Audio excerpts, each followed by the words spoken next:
Carolina wins their season opener by 40 points. Whoopee ho hum. You know why? Because my man Luka Bogavac is free at last. This is Tyler Hansbrough, and you're listening to Locked On Tar Heels. You are Locked On Tar Heels, your daily podcast on the UNC Tar Heels. Part of the Locked On Podcast Network, your team every day. Hey there, what's up? It's Monday, November 3rd, 2025. It is opening day for college basketball. Welcome into the Locked On Tar Heels podcast, the only daily North Carolina show out there. I am your host, Isaac Schade. You're joining me at the place to get your Tar Heels content every single day. It's all part of the Locked On Podcast Network, your team every day. Thanks for making this your first listener watch after the postgame to unpack this thing, Carolina's season opening win. Want to send a special shout out to all the everydayers out there, all the members of the Locked On Tar Heels Discord, all our Locked On Tar Heels insiders, and of course, our guy, hashtag Free Luca. And baby, he is, as my dad texted me, hashtag freed Luca. I love it. Scott Schade, way to go. This episode is brought to you by Game Time. Download the app, create an account, and use code LOCKEDONCollege for $20 off your first purchase. Welcome into the first postcast of the season. We do these after every Carolina basketball and football game. It's great to be together. It's so good to be back. The energy of these moments is unlike anything else. I hope you got the butterflies like I do, because it's incredible. Carolina wins 94-54 over Central Arkansas. They are 1-0 on the young season. When Carolina loses, we call it a therapy session, but boy, it is not that tonight. It is a party. Carolina has won 21 straight season openers, 23 straight home openers, and perhaps the oddest thing of all that happened this evening in this game. For the first time since March 11th of 2020, yes, at the onset of COVID, was the last time that the North Carolina Tar Heels played a official basketball game without a young man named RJ Davis suiting up. And here we find ourselves in November of 2025, the next time that he's not part of this roster. Was it weird for you? It was weird for me. But you guys, here's what we do on these postcasts. We're going to talk big picture, small picture, nitty gritty, all that sort of stuff. We will have our full show still tomorrow. I'll have the Four Corners recap. I'll have the shady stat of the game where we get my sunglasses on and do the whole thing. It'll be great. Make sure you're here for that as well. But here on the postcast, we have fun with it. We do all of that. We're going to get to your comments and your questions later on in the show. But there is no other place to start than with the news we got just, 30 minutes before tip-off, that our guy, hashtag Free Luca, had indeed been freed. So you know what we need to do right here, right now, live on the postcast? Let's unmask our Justin Timberlake bobblehead. Luca's kappa has been detated, to use a Michael Scott reference, and we can rip this jersey off because we don't need it anymore. Luca has been freed. Hallelujah. Hosanna. Let's get on with the season. Bye to the Justin Timberlake doll. There you go. You see what we did there? Checks out. Luka Bogavac. I mean, this is crazy. I know there were some people that were like, maybe this will happen. I tell you truly and honestly, I had lost all hope that this was going to happen tonight for this game. I did have hope that it would happen by the Kansas game, and I thought it was crazy. People who were like, it's done. He's not going to play this year. Like, what? No, come on. What are we talking about? Like, that's crazy talk. But I thought it wasn't going to happen tonight. And then there we go. 30 minutes ahead of time. Boom. Luca is free and clear to go. The funny thing is, my family and I were heading to get some food. I got the notification that this was going to be a thing. And my dear sweet wife, Mag, just turns the car around. We go home. They drop me off and go pick up Chipotle. And such is the life sometimes. You know what I mean? But, man, I would not have it any other way. This is such great news. And Carolina's both floor and ceiling are immediately elevated for not only tonight, but this season. Obviously, we're going to have to unpack that in so much more detail on tomorrow's show. We'll talk with Coach Rob about that on Thursday's show and going on. But man, now, understandably, Luca did not start in this game. We saw the same starting five that we had seen in the preseason exhibition games of Kyan Evans, Seth Trimble, and then the jumbo 3 through 5 of Jaron Stevenson, Caleb Wilson, and Henry Vasar. But Luca, first guy off the bench. Oh, by the way, did you catch that? Massive ovation from the Smith Center crowd. You loved to hear it and see it. Luca, imagine what this dude is going through. Like, I'm surprised he did anything remotely relating to being good basketball, right? Like, I would have been all out of sorts. And from a shooting standpoint, better days are ahead. But Luca gets 10 points in his Carolina debut, has 3 rebounds, 5 assists, and a turnover. That is a piece of what he's going to bring to Carolina that is so critical. Ties for the team high in assists, by the way. Also 2 steals, and he did that in 20 minutes, man. LUKA BOGAVAC IS, the savvy that he has, poked a couple balls. I mean, it's different, man. And what he's going to bring to Carolina is great. And obviously, again, we're going to unpack that in more detail as we go on. But for now, just let's revel in it. Bring it on. College basketball gods were good to us today. Hosanna.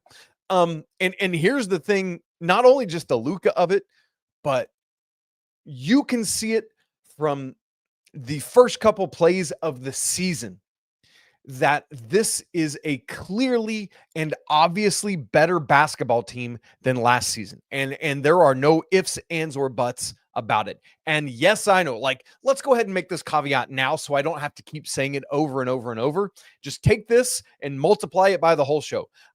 Carolina was playing Central Arkansas. They are one of the singularly worst teams in the entirety of Division I. Like, that is a fact. It is undeniably true. Okay, let's set that aside and then still make statements. Carolina would not have done what they did tonight to Central Arkansas last year. It's just a fact. They would have beaten them, and they would have beaten them handily, but they would have not looked like they did. They would have not out-athleted them at the same level they did. I mean, it's just crazy. What was neat was the very Central Arkansas got the opening tip, and the very first defensive and offensive possessions were like, oh, this is what I want Carolina to be all season long. So let me just unpack that. The first defensive possession, Central Arkansas comes up. Immediately, hands are all over the ball, causes a tip away. I think it was Seth Trimble. We could look at the play-by-play in real time. Why not? Because that's what the live postcast is all about. It was Kyan Evans that got that steal right out of the gate. Of course he did.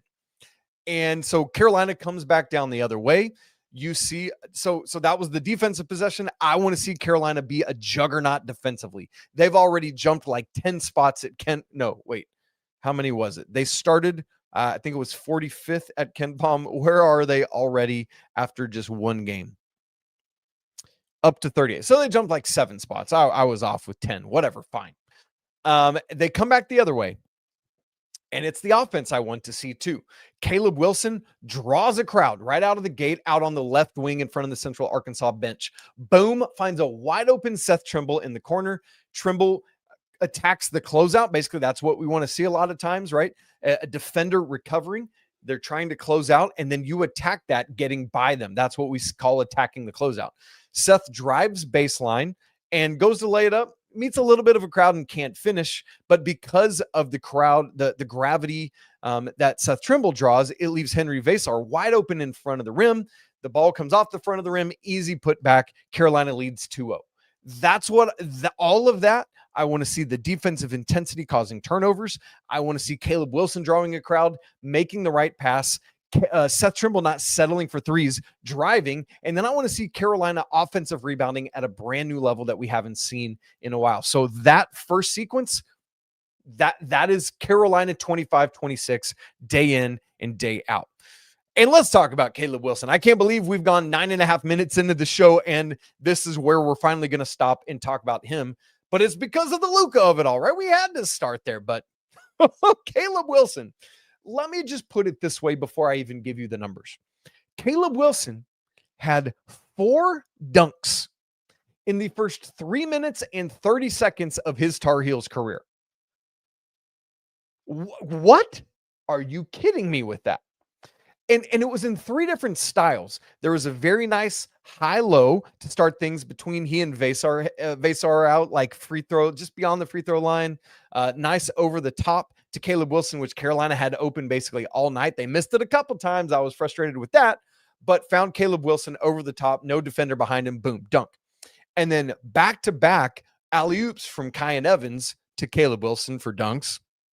And then he had a putback dunk for the 4th one right around the 16:30 mark. So he's 3.5 minutes into his Carolina career. He's got 8 points, all of them on dunks. For the game, and I got to go back and track it because, forgive me, I can't remember who it is off the top of my head, asked me to track Caleb Wilson's dunks this season. And let me scroll back up to where it is because Caleb, stay with me. Caleb Wilson, yes, 6 dunks. And that last one was that vicious one with 15 minutes to go in this game. Oh my, Caleb Wilson. There is so much that he can do at such a high level that he can impact so many different games in so many different ways. Finishes this one exactly what he did in both exhibition games, getting up over the 20-point mark, finishes with 22. And again, doesn't need a bunch of minutes to get that tonight. We'll talk about Carolina playing more minutes when they need to. But listen to how efficient Caleb Wilson was. 22 points on 8 of 10 shooting. That's incredible stuff. I remember the first miss was like a little turnaround mid-range just inside the free throw line. And I forget what the second miss was, whatever. Took 1 3-pointer, made it, and was 5 of 6 at the free throw line. I can live with those shooting numbers every night from him. Had 4 rebounds, so not quite as many as he had gotten. Remember, he had a double-double in each exhibition game. Just Carolina didn't need that from him tonight because Henry Vasar got it. We'll get to that in a second. But 3 assists, 2 turnovers from Caleb. That's fine, whatever. 1 block and a steal. Just all over the place, Caleb Wilson. His front court mate, and then we'll take our first break, Henry Vasar. I railed on Henry Vasar needing to have more than the 1 rebound he had against Winston-Salem State. Like, what are we doing there, Henry Vasar? You're 7 feet tall. And even still, in this game, double-double. Yes, 14 points, 10 rebounds. 4 of those were offensive rebounds. That's great stuff. He's got to be stronger with the basketball when he rebounds it. Like, that was one of my biggest frustrations in this game is, yes, he had 10 rebounds. Probably should have had closer to 15 if we're being honest. Just has to be able to get the rebound, keep it up, and not let guys wrestle it away from him. That's where there was the bugaboo. But just like Caleb Wilson, very efficient shooting, 6 of 9 from the field. So they combined to go 14 of 19, the 2 of them. That's great stuff. 0 of 1 from 3, took a deep 3 at kind of like when things were like, whatever, fine. 2 of 2 at the free throw line, an assist, a steal, and a block. Great stuff from Henry Vasar all around. And my favorite Henry Vasar thing that happened tonight, you probably know where I'm going. It was right toward the end of the game. I don't know who the Central Arkansas player was, goes up for a shot, and Henry Vasar with one hand, like smothers the block, smothers the shot, brings it down, corrals it, and then somehow, I can't remember, I'm going to have to go back and watch, but it gets to Jaden Young, who kind of has to save the ball, throw it up a little bit, gets it ahead to Seth Trimble, who grabs it as he's running out of bounds behind his back, saved it to Caleb Wilson, literally right in front of the rim for his last points of the night, another dunk. So actually that was probably 7 dunks for Caleb Wilson now that I'm thinking about it, because I don't think I had counted that one. Oh my goodness. Like that play, I just want to go watch on repeat. I hope to everything holy that the Carolina basketball count has tweeted that out because I can't wait to go see it. Now, one of the big questions coming into this season, can Kyan Evans be the point guard for North Carolina? You bet your sweet bippy he can be the point guard for North Carolina. It was a bad night for the Kyan Evans can't be my point guard crowd. We'll unpack that and more coming up in just a second. Right after I tell you about our friends at FanDuel. You guys, the NBA is back, and there's no better place to get in on the action than FanDuel. It's the official sports betting partner of the NBA. Even if you miss the start of the game, maybe you want to ride the hot hand, get in on the action as it's going, FanDuel has live bets on everything from who's going to score next to fourth quarter comebacks and more. Plus, you can even combine your bets into a same game parlay for a shot at an even bigger payout. Keeps every game exciting because you got a little bit of something riding on it. Carolina was favored by like 30 something at FanDuel in this game. Blew right past that, had nothing to worry about. Tar Heels 1-0 against the spread this season. Right now, FanDuel is giving new customers $300 in bonus bets when your first $5 bet wins. So head on over to FanDuel.com to sign up and play your game with FanDuel, the official sports betting partner of the NBA. Okay, let's bring it right on back. I'm pulling up the box score for those of you who are watching. For those of you listening back later on, what's up to you? Say hey to Freed Luca. He's still here hanging out with us, but now he's part of NSYNC. Justin Timberlake shouts to you. Okay. Kyan Evans. For anyone who was like, I don't think he can do it. I don't think he can whatever. Kyan Evans, if he can do what he did tonight, game in and game out, Carolina's going to be just fine, thank you much, especially since you've got the playmaking capability of Luca, of Seth Trimble drawing a crowd and dishing off with Derek Dixon, all of that.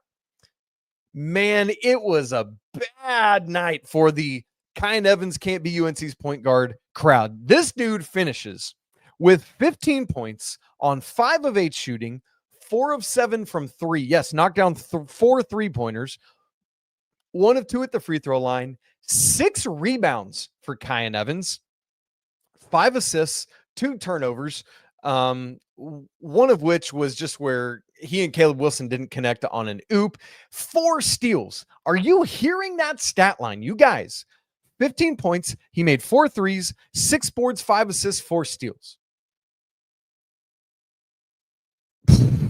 That's absurd. He got a layup in transition. He made the first 3-pointer of the season for Carolina when out of the under 16 timeout of the first half, Central Arkansas went zone just to see what they were going to do. Just calmly steps up and knocks that thing down. I mean, he's just hitting 3 after 3 after 3. His had those 2 turnovers. The first one didn't come until 7 minutes left in the game when Carolina was basically cruising, right? So 0 turnovers in the portions of the game that mattered. Kyan Evans, I'm all in on this. Now, of course, forecasting ahead, we're going to need to see it against Kansas. But I think the thing is when people look at the exhibition games, they're like, all right, fine, whatever from Kyan Evans. But baby, when the lights were on tonight and it counted, this is what you get. The big question, can it be consistent? I think so, but we'll find out. On the other hand, I would like to see more from Jaren Stevenson. Carolina didn't necessarily need more from him tonight. He got to the rim several times, couldn't knock it down, had a good look at a 3 early in this game that just, didn't fall, whatever, fine. I would just like to see more production, not much of a stat line from him. 5 points on 1 of 4 from the field, 0 of just that 1 3-point attempt, 3 of 4 at the free throw line, and 1 rebound in 19 minutes. That was it from a box score standpoint. Obviously, with a player like Jaren Stevenson, there's so much that he's going to be able to do defensively that it's not always going to show up in the box score. So let's make that caveat right now. That just because we don't see it in the box score doesn't mean he wasn't effective. We have to be game watchers and not box score looky-loos. I get that and I hear that, and that's great. But I would like to see more production from him.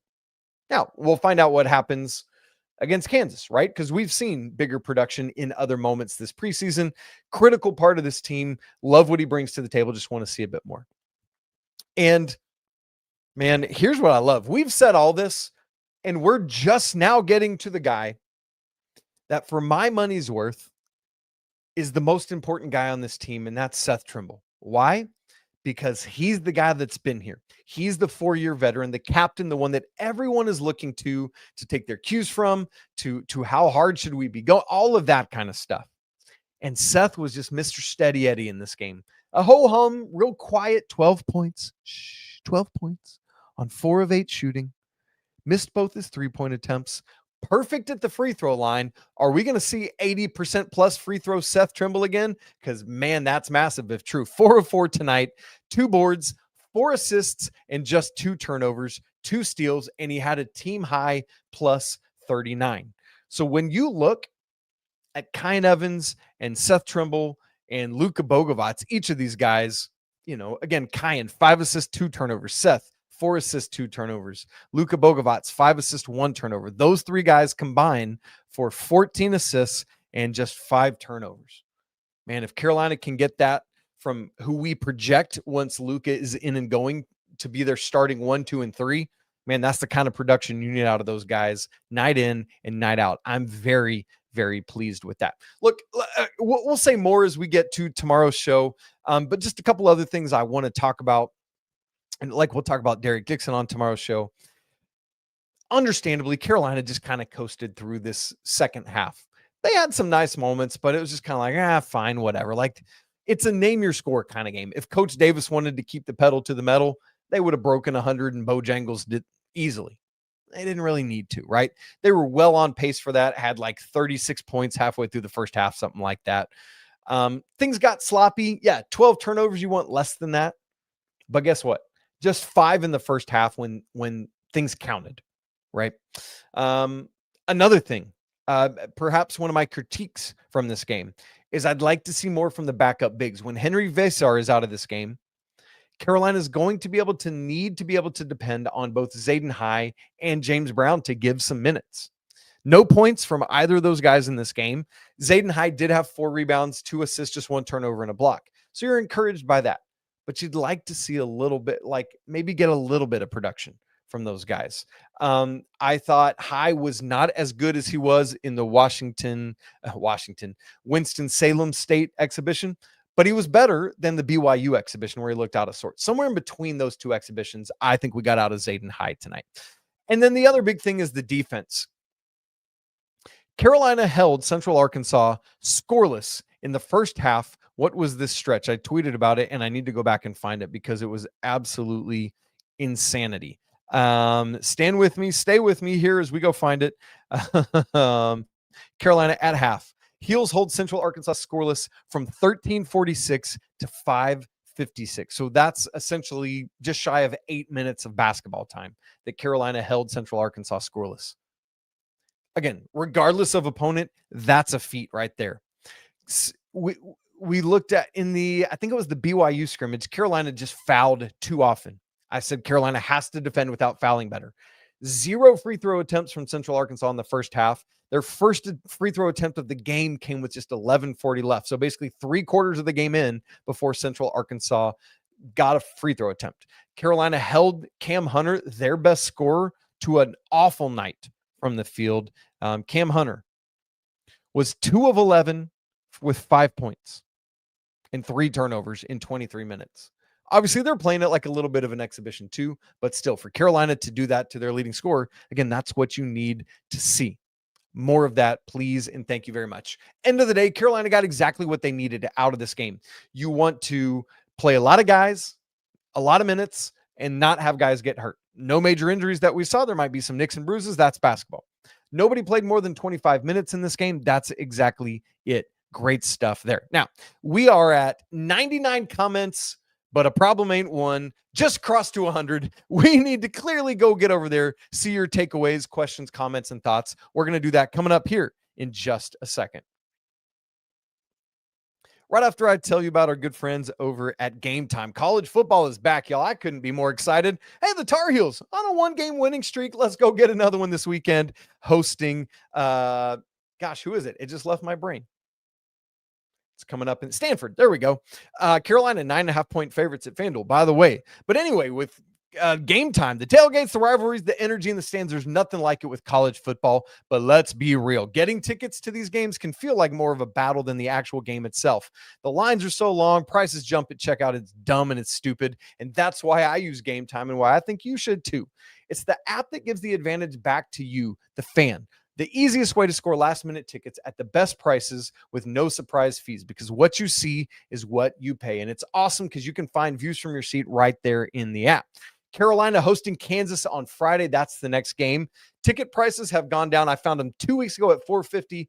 Last week, the lowest was $333. This week, right now, the lowest ticket's $150 for Friday night, man. That's incredible. Go check it out right now. Take the guesswork out of buying college basketball tickets with Game Time. Download the app, create an account, and use code LOCKEDONCollege for $20 off your first purchase. Again, that's promo code LOCKEDONCollege for $20 off. Terms apply. Download the Game Time app today. Swipe, tap, ticket, go. Download it today. Let's get started. Game Time. We're going to leave the box score up for you. I'm going to zoom, scroll all the way back. It's great to see it. And here we go. Hey, I mentioned my dad earlier. Scott Schade in the chat. Let's give my old man a shout out. What's up, Dad? He says, nice to see them, Carolina, working as a team. Good movement, D, and many scoring options. Yeah, this is great. Carolina, and remember, when we say moving as a team, this is a team that returns only Seth Trimble, who was as a contributor from last year. So many new moving parts, including a guy that we just found out was cleared 30 minutes before tip-off. It's going to take some time. And that's why it's nice that Carolina has so many kind of bye games. Yes, Kansas Friday night, but outside of that, it's Kansas, and then you're basically on coast mode until we get to the Fort Myers Invitational during Thanksgiving week. So that's great. And also, as my dad said, so many scoring options. We love to see this.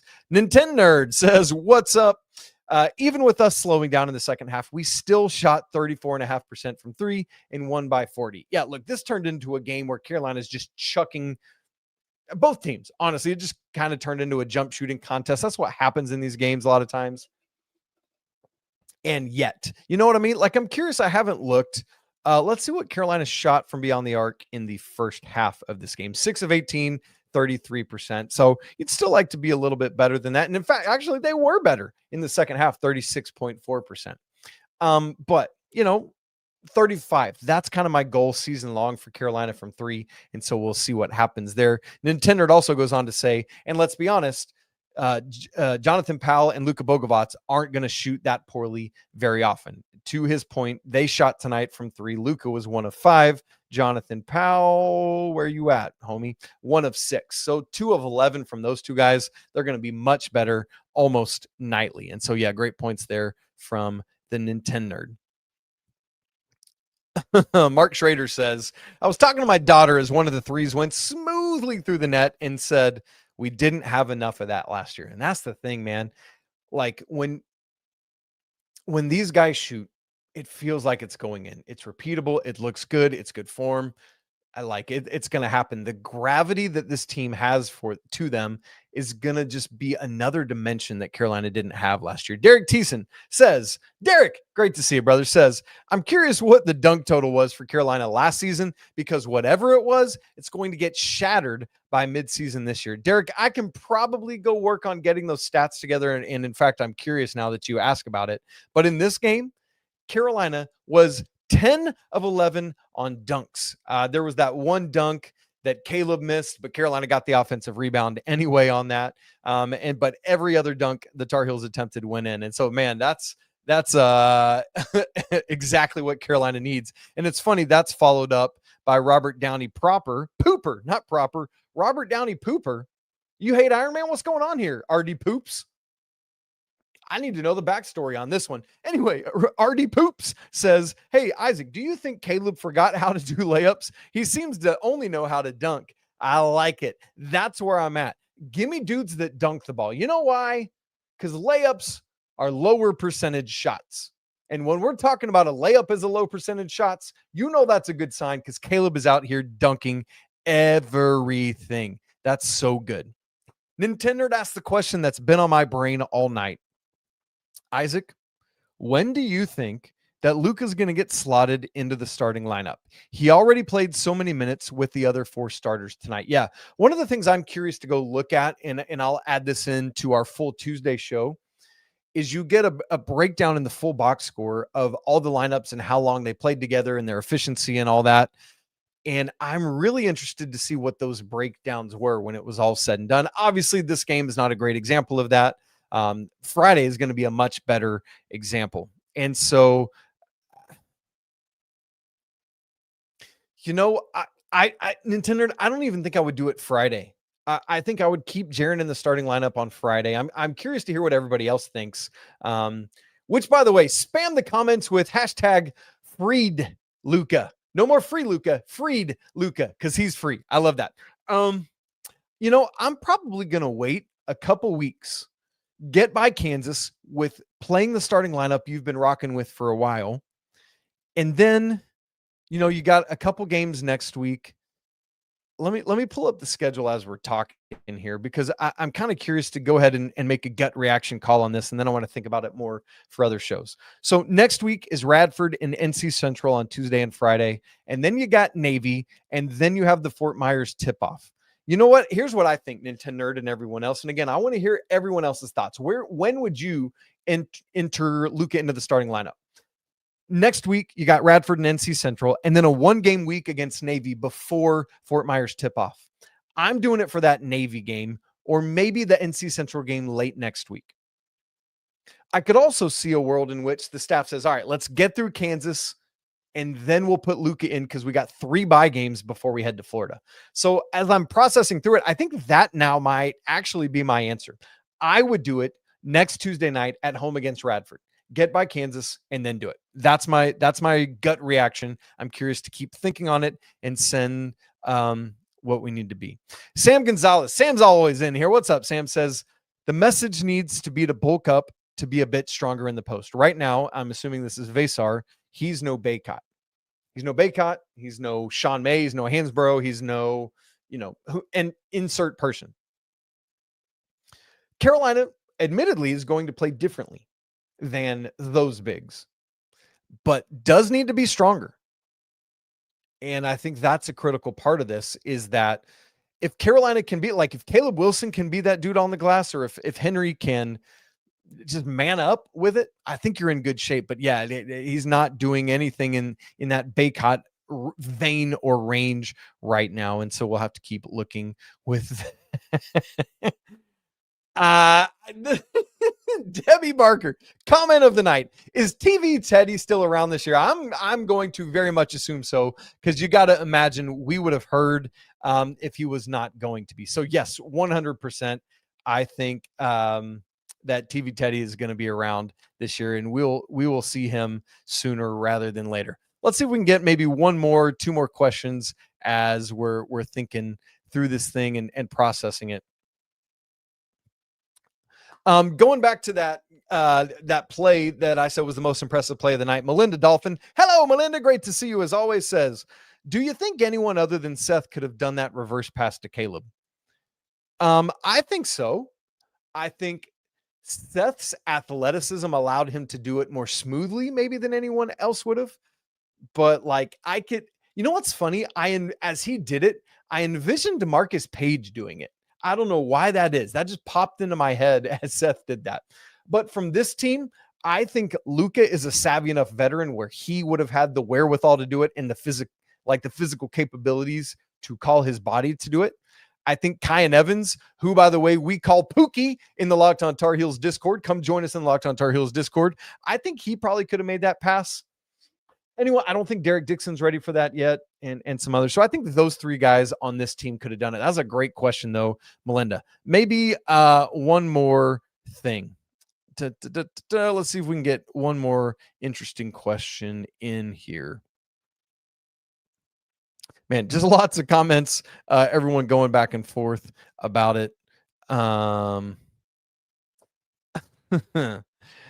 Rican vegan musician says the announcer was such a weirdo. Chris Patola is, you all know me. If you're here and you're always with us on Locked On Tar Heels, I'm a glass half full kind of guy. He's always weirdly critical in ways that don't need to be. This dude is Coach K's son-in-law. That's always a weird thing to me, right? And so it's all right, fine. I'm assuming that's who you guys are saying when you're talking about that. That's a good thing. Okay. I'm sure there's going to be other questions, things that I want to get to, all of that. But that's good for tonight. Let's leave it there because I know it's time to get to bed. I've still got to record tomorrow's show, and I got to record tomorrow's Locked On College Basketball. So there's a lot to do ahead for me tonight before I can get to bed. So, man, you guys, you know, the only thing that matters, LUKA BOGAVAC is free. Luca, where's my Luca head? We ripped it off. We need to get it back. Luca, you're here. I've got you upside down. LUKA BOGAVAC, ladies and gentlemen. Again, I said it earlier. With Luca in the lineup, it changes both the ceiling and the floor for these Tar Heels. Carolina just got that much better than they were already going to be, and this is great news for us. You all, we're so back. It's great to be back doing these live postcasts. You know, we'll do it again Friday. We'll do it Saturday afternoon after the football game as well. I love this so much. I love interacting with you guys. I love hanging out and doing it. So thank you for being here with us live after Carolina's first game of the season. Again, 94-54 win over Central Arkansas to go 1-0 on the season. Next up, Kansas in the Dome on Friday evening. You guys, if you've not subscribed to the show, why are you waiting? Do it right stinking now so you don't miss a second of Locked On Tar Heels. If you've not joined the Locked On Tar Heels Discord, woo, baby, we'd love to see you in there. That link's in the show notes. A great place to be as always. If you haven't joined the Locked On Tar Heels Discord, which, by the way, is the first group I told that LUKA BOGAVAC was going to be activated for tonight, don't miss out on any of that stuff. We'd love to see you join that group as well. The link's in the show notes. We'll talk again tomorrow. Can't wait to be back with you for that. But until then, peace.